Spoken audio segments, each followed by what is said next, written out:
The Place Called Dagon, an unsettling story. The best way I can describe this book is the feeling you get when you feel like someone is watching you. Published by author Herbert S Gorman in 1927, was praised by H.P. Lovecraft himself, creator of cosmic horror and inspiration to generations of authors and artists. This work predates most of Lovecraft's most notable entries, such like The Call of Cthulhu, The Shadow over Innsmouth, both of which have similar tones and theming to The Place Called Dagon. Funny enough, the similarly titled Dagon by Lovecraft, published 8 years before the book we're talking about today, shares almost no similarities to The Place Called Dagon besides both being works of horror. I suppose before we get to the book, we should talk about its author, because this is a very interesting case. Herbert Sherman Gorman was born in Springfield, Massachusetts, 1893. 3 years after Lovecraft, who was born not so far away in Providence, Rhode Island. Gorman grew up in poverty. He made a point of this in his contemptuous comments for his alcoholic father, whom he blamed for such a poor childhood. He had no formal education beyond high school, but he was a ferocious bookworm, claiming that at one point in his life he'd spend 15 hours a day just reading. Gorman worked multiple odd jobs in his younger years, and even attempted a career in acting, which he gave up on pretty quickly due to stage fright.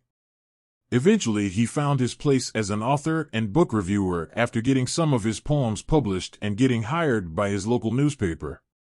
This was in 1915. In 1918, Gorman moved to New York City and notably worked for the New York Times, doing the same thing he did for his old newspaper. Here, he and his wife often held parties with big names in literature at the time, with lots of drinking, and this was during the Prohibition era. Fast forward a few years, Gorman decides to travel Europe for a while, his marriage dissolves, and he finds a new wife. Eventually WW II rolls around, forcing Gorman and his new family back to America. He passes in New York City 1954 after battling an unknown illness. Gorman wrote a number of books, but here is the interesting thing: the majority of his books were works of nonfiction, the other fiction stories being set in solid reality. Most of his relevant works were collections of poems and his biographies of the renowned Irish author James Joyce. He authored many works well received by critics of his times, but it takes more than mere critical praise to immortalize works of literature. Gorman's The Place Called Dagon holds a special place as Herbert S. Gorman's only horror fiction work, and this work earned praise from the most influential man in all written horror. The Place Called Dagon. Marlborough. Let me introduce our setting, as it is just as much a character as anyone else in this story. Marlborough, a small town nestled in the woods of New England. Streets, cobblestone, buildings, dark brick, like the old look of London. It's misty and cold. The residents of this town are stern, private, and don't take too kindly to outsiders. They are very much not friendly people. Dr. Daniel Dream, our protagonist, is a doctor, here in this town to eventually relieve his mentor of the position. Regarding his looks, a square-cut visage, young, thin-lipped, and with long, narrow eyes. Wrinkles starting to appear from the stress of his position. 2 years deep in his role as a physician in this dreary town of farmers. Our story opens with Dr. Dream stirring from his sleep thanks to the click-clack of horse hooves trotting down his street. It's the dead of night. It turns out that a young boy desperately needs the doctor's help. See, he works for a very mysterious man by the name of Jeffrey Westcott, a reclusive farmer living some short distance outside of town. The first thing we learn about Daniel Dream is he's an extremely curious man. The entire ride to Westcott's farm is spent reflecting on the secretive nature of his patients. It is his goal to unearth the truth about the town he's worked in for 2 years at this point. He is certain there is something different about these New Englanders in particular. Despite Dream's burning inner curiosity, he's learned to stifle any outward curiosity, realizing it would get him in trouble. Dream enters the Westcott estate and is led to Mr. Westcott's location by various servants. Not really servants, our protagonist's mind races with anticipation to meet the most mysterious man in town. Enter Mr. Westcott's favorite room. The walls are lined with shelves of books, not just any books, but most appear to be massive tomes older than any man alive at the time. Westcott himself, seated at a wooden table in the center of the room, nose deep in one of his tomes. This alarmed Dream, or excited him, as he relegated the denizens of this town to be largely uneducated. Westcott himself is a large, imposing man with serious facial features. Dream noted the intelligence he could see in his eyes. Their first interaction is dull on the surface. Westcott directs Dream to a gunshot wound on his calf, which the doctor promptly addresses. Obviously, Dream is baffled by this, as that's not an easy wound to come by. Amazingly, Westcott's only explanation is it is the result of an personal experiment. Let me take a moment to describe Jeffrey Westcott. This man is extremely intelligent, and unfortunately he acts like it. He is stern and in control of everyone surrounding him. Here is an excerpt which I think tells us a great deal about who he is. "The age of amazement," said Westcott softly to the air, "is worthy of a study in itself. There are so many ways of considering it." He winced as the probe touched the raw flesh. "Softly, doctor, softly," he begged. "Now take the age of amazement as it affects the individual. Is it not true, my dear doctor, that if we knew why a man is amazed, and each time that he was amazed we should know a great deal about him?" Dream, intent on his work, said nothing. "The question is merely theoretical," proceeded Westcott. "I do not expect an answer. I, for my own part, mingle so seldom in the world of men that I have but small opportunity to put my theory in practice, but whenever I do see a man I strive to observe his surprised reactions to things. It tells me something about him." "And me," he said, smiling.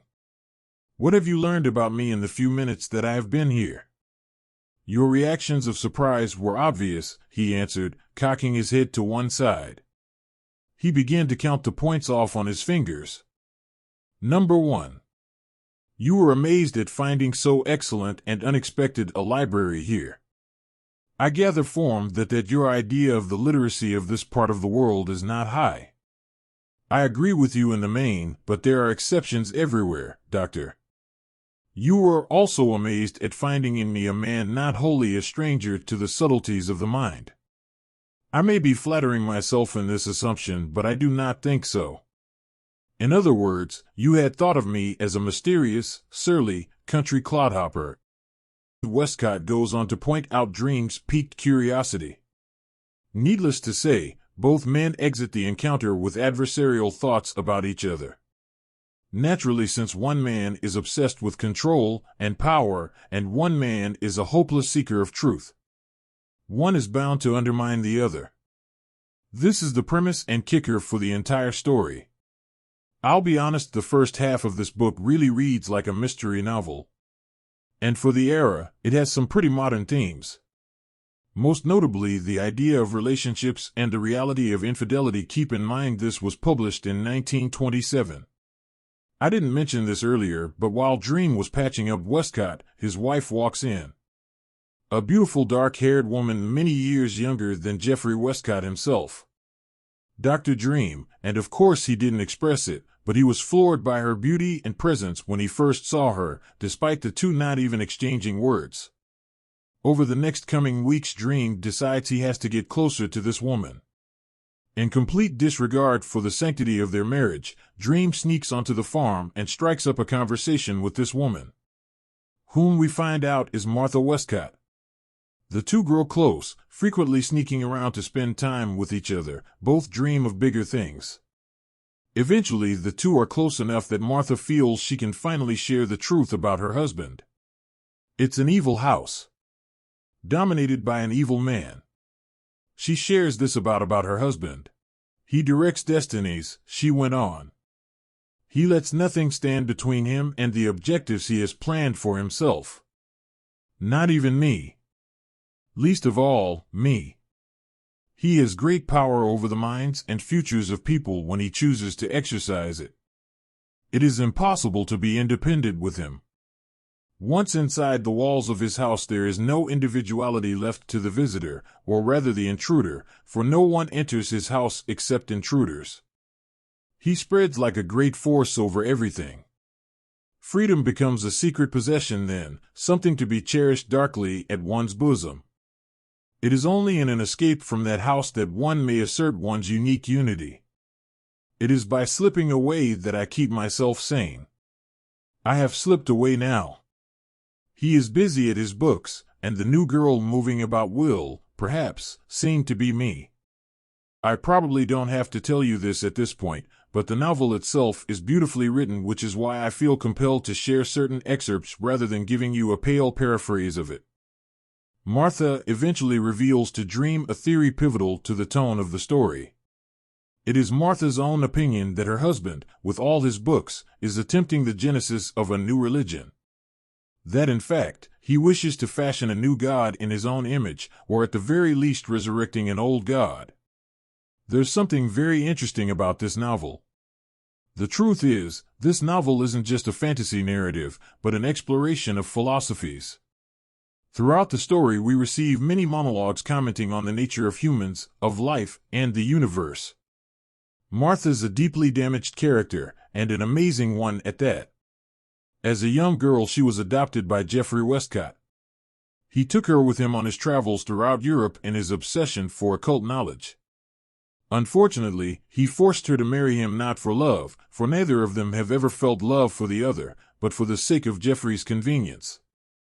Martha's upbringing and position in life undoubtedly shaped her philosophy, which we see here.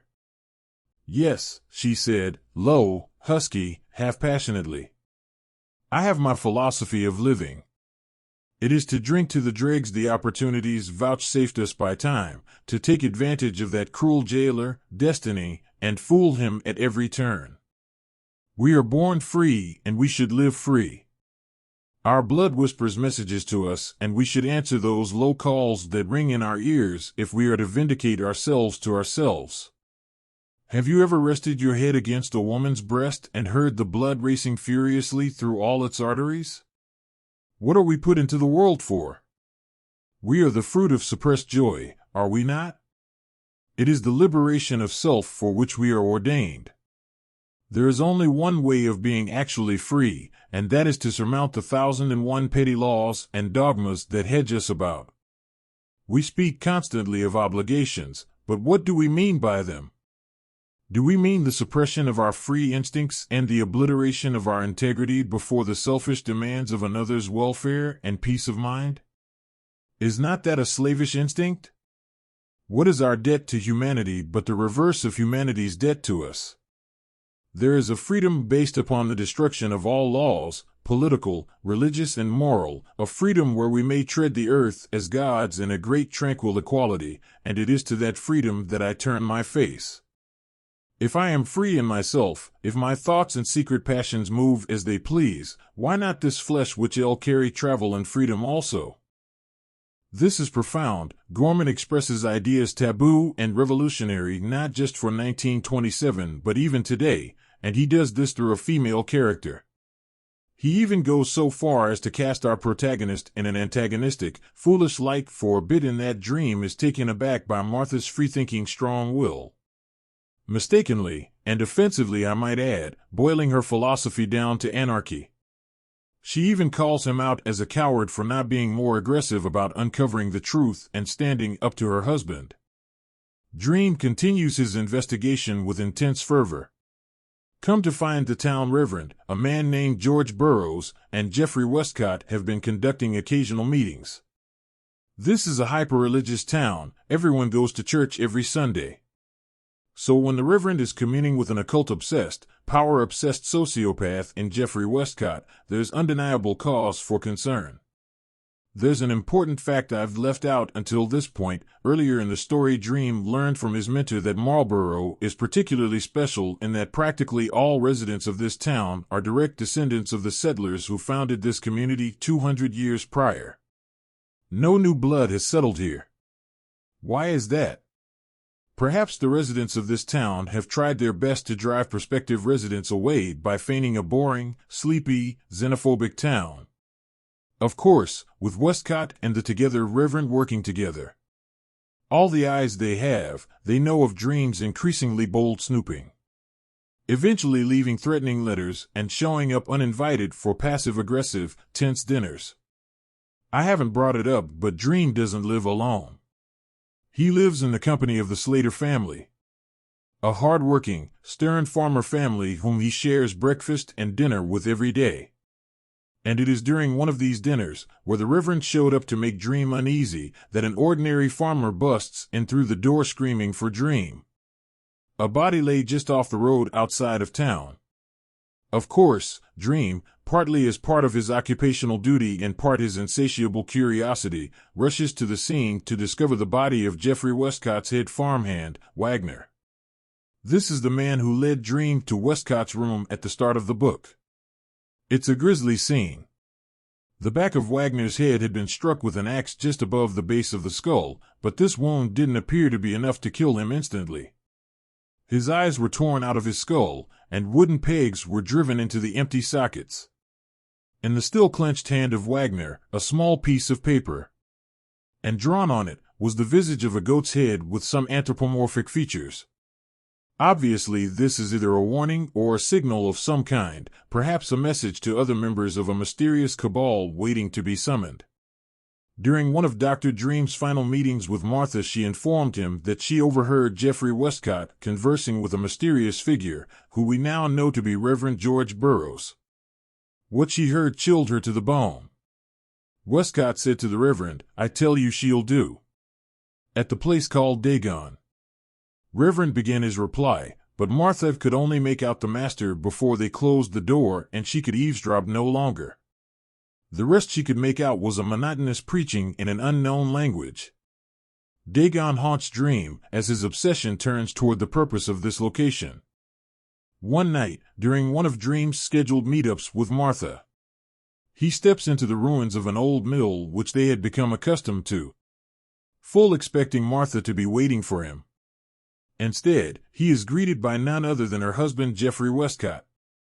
Terrifyingly, Westcott is not demeaning like his usual self, but rather exceedingly polite and calm.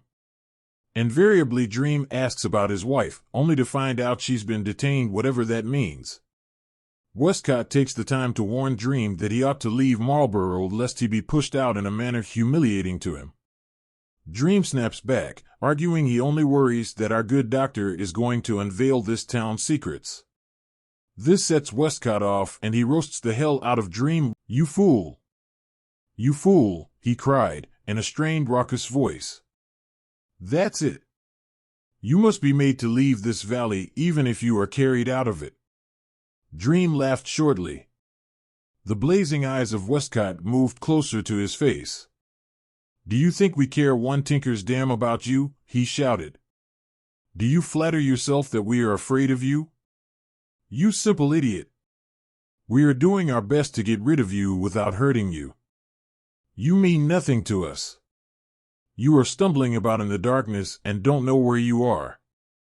You are pitting your puny mind and strength against a power that is as old as the Egyptians, a power that established itself in this valley nearly 250 years ago. We who have listened to the voice of the Master need fear nothing but deliverance from the Master." "Have I gotten on your nerves as badly as that?" cried Dream maliciously. Westcott's voice had changed, and a crazy ecstasy was in it. The scarlet bird filled the burned mill with a hysteric swishing of wings. He walks on the hills at night. He whistles to the sacred goat and snaps his fingers at the moon and stars. In the dark palms of his hands is all the power of the earth. He stands at the place called Dagon, and his feet are rooted like mountains. Dream rose to his feet. Westcott was swaying like a drunken man, and a thin white froth bubbled on his lips. "I.e., Asmodeus," he screamed. "Sweep this man out of my father's holy place." Westcott cools off immediately, claiming he was overcome with irrationality. Dream is a little foolish, and a little too overconfident in this point of the story. So he presses Westcott further, asking if he's truly doing what his wife suggested he may be doing.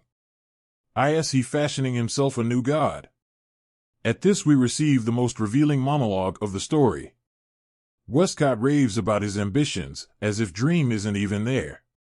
He says, "You bring to life an inborn loquaciousness," he said. "I had forgotten the need of conversation. Dr. Dream, I am not an ignorant man. I have studied in 3 countries, and I bear a degree from one of the most famous German universities. I have traveled in Arabia and in Persia and in India. I have lived among the secret priests of unknown religions. Behind all their conflicting dogmas I discovered one objective. Years ago the peculiar circumstances of my birth pushed me into a specific line of investigation. The seeds of that particular knowledge for which I sought were buried in this valley, and I settled here with the determination to foster them and cause them to grow. You say that I have nothing in common with the farmers of Marlborough, but that only reveals your ignorance. I have this in common with them: they, too, know of the seed. They, too, keep the ground fertile that it may grow in its appointed time. Their lives and the lives of their forefathers are but a preparation for the time when that seed will sprout. I am the self-constituted gardener. I am the man who directs. To fashion myself in the image of an old god," he murmured. "That is a crass way of putting it. There are no old gods. There are only new gods, gods builded out of our invincible wills and forced by the strength of intelligence into the domains of high powers. The greatest of all gods is man's will. If a man possesses enough knowledge he can do anything, shape the destinies of those about him, influence the comings and goings upon the surface of the earth, cause wars and the breakup of nations, and even, when the seed is sprouted and the tree has flowered, defeat the purpose of death. And the wool therein lieth which dieth not," he quoted. The instincts of man are constantly drawn toward what, for want of a better word, we call evil, as a filing of iron is drawn toward a magnet. Evil is therefore the fountainhead of life. All the gods, Buddha, Allah, Christ, are the enemies of the wool, for they pretend to dominate it. The only God is that demon of the mind who places himself in bold antagonism to the high tyrants of the heavens. Satan is the only God, and he is the God that we daily create out of our will. All that we are springs out of evil. We have misunderstood evil so long, masked it in outrageous masks, and clothed it in obscene garments, that we forget that it is a pure essence, that it is evil as we understand evil only when we compare it with our artificially created good. The animals know no evil because they know no good. They know nothing but a great impulse pulling them one way always, the way of self-emancipation. It should be so with us. There is neither evil nor good but a sole purpose, and that purpose is the domination of the will over matter, the power of regulating time by the exertion of the will. Within us the 6th sense lies dormant. We taste, touch, smell, hear and see, but these are animal functions. The 6th sense is to will. When that is discovered, we shall be the lords of creation. How can we develop and strengthen this weak will that staggers like an infant child in the dark corridors of our brains? The old magicians did not know. I have read all their books, and my house is filled with them. Can the will be sharpened by symbols, by monstrous symbols that tear our time-accustomed minds from the old impulses and subserviences? May we, by building an artificial structure of liturgies and ceremonies and sacrifices, by constant allegories that call the imaginative faculties of the will into exertion, discipline, and exercise that weakness that is our shame today? In other words, may we, by a complete reversal of all those religious mummeries that subjected our will and made it puny before the imaginary gods, destroy the prison walls we have builded about ourselves? We made the gods by worshipping them, by fearing them. Can we unmake them by reviling them, by walking boldly before those pillars of hollow smoke? There was once a group of people who believed that the will might become paramount if they followed the dictates of their mystic senses regardless of so-called good. They called the will by a symbolic name, and they met in secret forest clearings. They made a pledge with evil, and they barely understood why they did it. Following this, Westcott simply bids our protagonist good night. You see, Westcott is a man eaten up by a frenzied desire. He has one goal, and he has ever since one very special day. Westcott, truth be told, used to be a kindly guardian for Martha. That is until one day, she was still a child and did as most children do, explore. She was poking around an old fireplace and miraculously discovered a black book hidden in its walls. In a moment she would forever come to regret, she did not return the black book. Instead, she sat on the floor enamored by it. Eventually, Jeffrey Westcott passed through the room, collecting it from her. And from this day on, he was enamored by the book. Forever consumed by his new dark obsession. One night, Daniel Dream is awoken by a figure. "It's time," he says. It turns out to be none other than the unassuming patriarch of the Slater household, Walden Slater, whom Dream thought of until this time as a capable yet dull farmer. This comes as a surprise to Dream, but there have been tiny hints that the old farmer has an idea of what's going on, a glance here, a grunt there, some odd one-off phrases, and standing up for Dream when the Reverend or Westcott seem to be coming on too aggressively. The farmer, it seems, knows a lot as he reveals they're headed to the place called Dagon. So they begin their journey, trudging out of town through the woods and through a swamp and woods again. They've traveled for miles, no doubt, before they reach a clearing, Dagon. It's the dead of night, and the trees are so dense surrounding the clearing that the sky is blocked out. Gorman describes it as a natural amphitheater. Dream and Walden Slater watch from nearby brush as glowing lanterns clutched by 20 robed figures. I cannot stress how well-written Gorman's words are here. Here is a description of the scene. The beams of yellow glowed upward, striking the lower portions of faces and distorting them. Chins and nostrils and the undersides of cheekbones were crazily illuminated in this unnatural light. In the center of the hollow loomed a large flat-topped rock, perhaps 5 feet high. It was black stone, glittering now with moisture, with the rain that had fallen so steadily on it all through the day and night. There was something ominous about this stone, something unclean, and the young doctor studied it with intense loathing. Of course, the crowd was made up of familiar townsfolk. Soon after, Jeffrey Westcott appears from behind the black stone. Asmodeus! Asmodeus! He stands at Dagon. He enters into me. Westcott begins his sermon, "Enter into us, Asmodeus. Enter into your heritage. Were we not sold to you by the bond of blood by Salem village 230 years ago? In the deep forest you accepted us and made a pact with us. We forsook all other gods, but for you were the eternal will of man.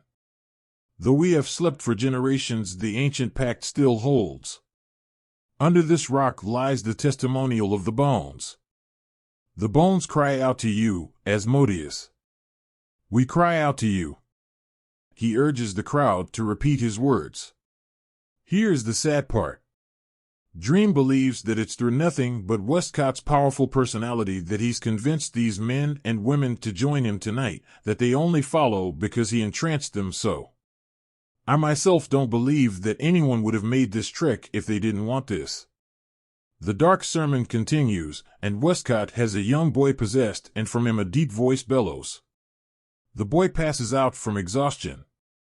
Westcott labels himself the prophet that bring these New Englanders back to the former glory their ancestors held, and which they have forgotten or repressed over the centuries. He says the God they may worship has no name, so they call him whatever they please.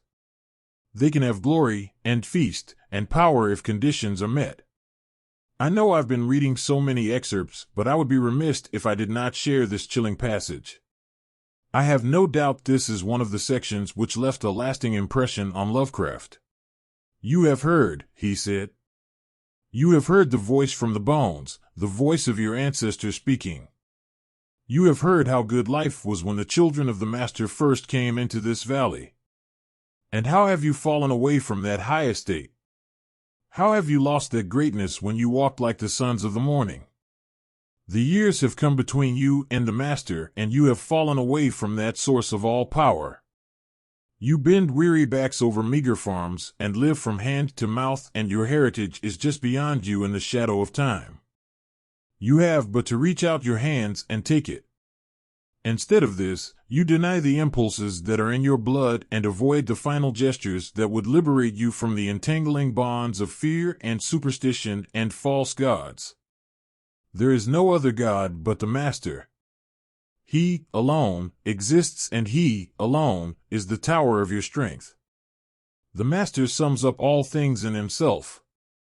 He is the will, the invulnerable will, the will to power, the will to happiness, the will to self-realization. It is only by symbols and liturgies and ceremonies that you may induce the Master to enter into you. I bring the Master to you. I bring the key to the door, the lantern to the darkness, the will to the deed. I am the black man. I am the prophet possessed by the Master. I do not bring you a God that you may see, a God that you may touch. I bring you an essence, an invulnerable essence that speaks through the mouths of living people, that rises in trances, that permeates time, that joins the dead with the living, that is called evil but is yet beyond evil, a God that is strength and food and determination and skill and craft and understanding and self-realization and power. This is the God I bring you, and because He has no other name you may call Him what you will, Asmodeus, Janakot, Beelzebub, Satan, Lucifer, any name that stands for the opposite of the cold power that destroys the eternal will within you. He is a jealous God, and He will endure no other rivals. He speaks in thunder, and He walks upon the mountaintops by night. His face is hidden in darkness, and His hands hover over the cities of the plain. The brightness of His face is turned only to the adept. If you desire that complete emancipation from obligations and hardships and the domination of alien things, you will turn wholeheartedly to Him. Your fathers did it before you, and they lived in a paradisal valley and fulfilled themselves completely. But you must cleanse yourselves of old weaknesses if you would be like your fathers. The will is buried in you, but you must excavate it, must dig it out of the dross of many days and many years. To do this you must pass through rituals and ceremonies, you must give yourselves wholeheartedly to the Master. Then, and not till then, will you lead the dark flower growing in you, the intense inward ecstasy that lifts you through deliriums to that plane where the Master walks and controls the events of the ages. The rituals are but the outward symbols of the interior miracles. The flesh is a weak and uncertain thing, and it must be driven upward into the mystical regions by visible signs and ceremonies. It is for this that I have called you here, calling each one by the sign of the goat's head which your father used before you, that we may establish, or rather renew, the coven of Marlborough, the coven that was driven from Salem village in 1692 and which has slept with all its symbols beneath this rock for so many years. Reverend George Burroughs makes his presence known. He informs the crowd that weakness is their only sin. And to rectify this, a sacrifice is called for. Deborah, Walden Slater's daughter, perhaps the only pure soul in town, is placed upon the black stone.